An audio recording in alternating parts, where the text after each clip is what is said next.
अब इधर देखो, इधर देखो, एग्जाम्पल 1 में कह रहा है कि एंटी डेरिवेटिव करो, वो भी परीक्षण करके, मतलब तुम्हें इंटीग्रेशन इनडायरेक्टली नहीं करना है। अब ध्यान से सुनना, जो मैं बताऊंगा उसको ध्यान से सुनो। बाबा तुम देख ही नहीं रहे हो यार। देखो, जैसे तुम्हें दे दिया एक्स स्क्वायर, क्या दे दिया, एक्स स्क्वायर का एंटी डेरिवेटिव कराना है, तो तुम ये सोचो दिमाग से कि एक्स स्क्वायर किसका डिफरेंशिएशन होगा, तो एक्स क्यूब का। किसका होगा, एक्स क्यूब का डिफरेंशिएशन होगा, तो कितना हो जाएगा, 3x स्क्वायर होगा। तो तुम यही लिखोगे कि एक्स क्यूब का डिफरेंशिएशन 3x स्क्वायर होता है, 3 बाहर 2 इधर। तो तुम्हें अब कुछ नहीं करना है, 3 को इधर कर देना है, यहाँ इंटीग्रेशन लगा देना है, देयरफॉर करके लिख देना है एक्स स्क्वायर का एंटी डेरिवेटिव कितना होगा, ये 3 नीचे, एक्स क्यूब बाई 3। बस आया समझ में कि नहीं आया? नहीं आया? तुम्हें मतलब करना नहीं है, तुम्हें डिफरेंशिएशन को उल्टा करके ये बता देना है। ये सवाल का मतलब है। स्टोरी आया कि नहीं आया कुछ समझ में? नहीं आया? तुम्हें भी नहीं आया? आ गया ना? अरे पगले हो क्या, मैंने कल जो बताया था दिमाग में नहीं घुसा था क्या? जो डिफरेंशिएशन जिसका होगा उसका इंटीग्रेशन लगाओगे तो वो आंसर आ जाएगा। नहीं समझे? अरे एक्स स्क्वायर का तुमसे एंटी डेरिवेटिव पूछा था, तो एक्स स्क्वायर कब आता है, जब एक्स क्यूब का डिफरेंशिएशन करते हैं, समझे? तो एक्स क्यूब का डिफरेंशिएशन कितना आया, 3x स्क्वायर।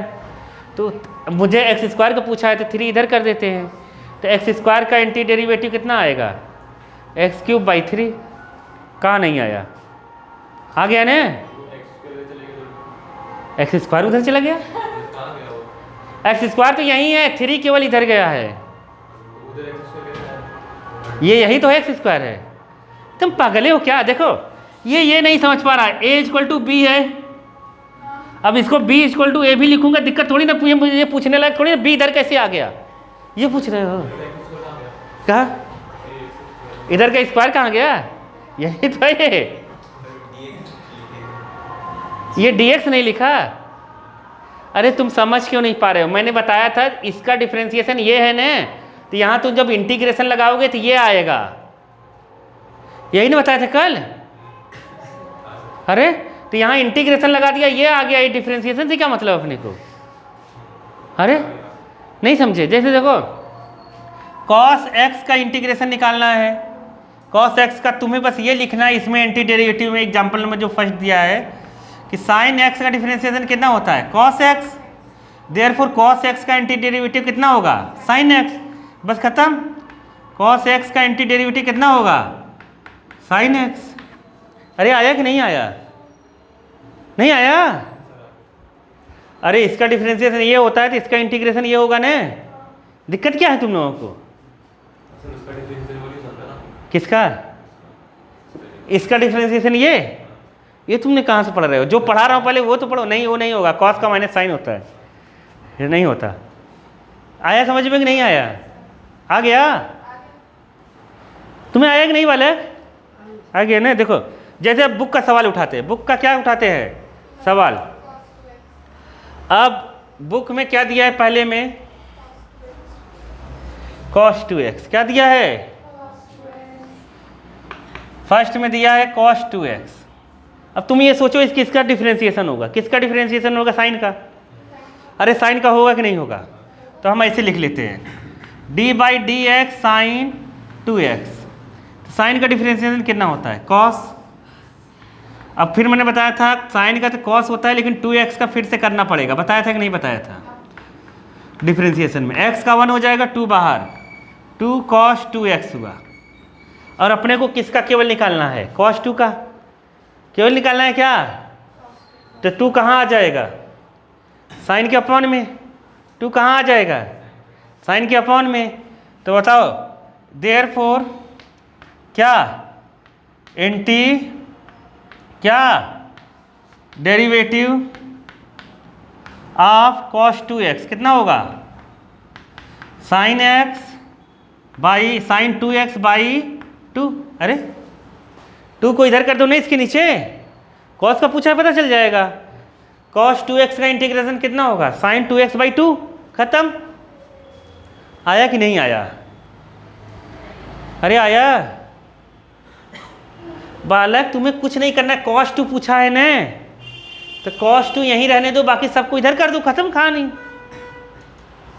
ये मत सोचो कि ये कहाँ चला गया, क्योंकि इसका एंटी डेरिवेटिव ये डेरिवेटिव हुआ है ना, उधर जाएगा तो एंटी डेरिवेटिव बन जाएगा। नहीं, एंटी डेरिवेटिव इंटीग्रेशन क्या हो जाएगा। तुम्हें ये नहीं सोचना है कि डी बाई डी एक्स कहाँ गया। आया कि नहीं? मतलब अगर इसका इंटीग्रेशन भी हम करेंगे ना, किसका, cos 2x का, तो कितना आना चाहिए, sin 2x बाई 2 प्लस सी लगाते ही हैं, क्योंकि मैंने बताया था तुम्हें। समझ गए कि नहीं? आया कि नहीं आया? ये पहले सवाल का आंसर है। दूसरे का देखो, अरे आ गया कि नहीं आया बाबा? देखो फिर दिया 3x² प्लस 4x³ क्या दिया है, 3x² प्लस 4x³। उसको कैसे करेंगे, ये समझ गए कि नहीं बालक? समझ गए ना? तो ये जो सवाल है तो बहुत मुश्किल है आना पेपर में, क्योंकि एकदम कबाड़ी वाला सवाल है। समझिए, डायरेक्ट इंटीग्रेशन आएगा, ये सब सवाल क्या आएगा एकदम लफड़े वाले। देखो यहाँ क्या है, दूसरे में क्या दिया है, 3x² प्लस 4x³। अब तुम ये सोचो क्या, अब ध्यान से सुनो, इसका मतलब ये किसका डिफरेंशिएशन होगा, 3 यहाँ ऊपर रहा होगा तभी ये बाहर आया होगा, 4 यहाँ ऊपर रहा होगा तभी ये बाहर आया होगा। मतलब ये किसका डिफरेंशिएशन रहा होगा, D by D x x3 plus x4 का डिफरेंशिएशन रहा होगा, 3x² प्लस 4x³। तो मतलब इसका एंटी डेरिवेटिव क्या होगा ये। अरे आया कि नहीं आया? मतलब जो इसका आंसर पूछा है कि एंटी डेरिवेटिव कितना होगा, वो कितना होगा, ये नहीं आया? आ गया ना। Therefore anti derivative of 3x² plus 4x³ equal to कितना, x³ प्लस x4। अब आ रहा है कि नहीं समझ में तुम लोगों को?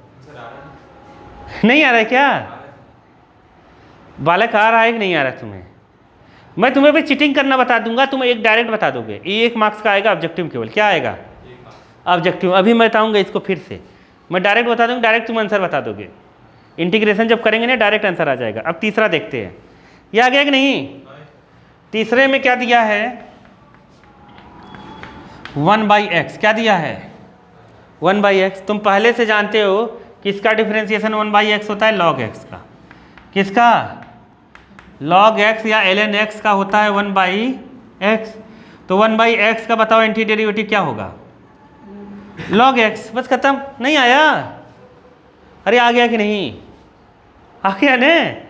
तुमने फार्मूले लिखे नहीं क्या कॉपी में, तभी तुम लोग कुछ नहीं आ रहा है। मैंने कहा था ना फार्मूले पूरे लिख लेना ना कॉपी में, तो उन्हें लिखे होते तुम वहाँ देखते log x का वही होगा, यही होगा। नहीं समझे?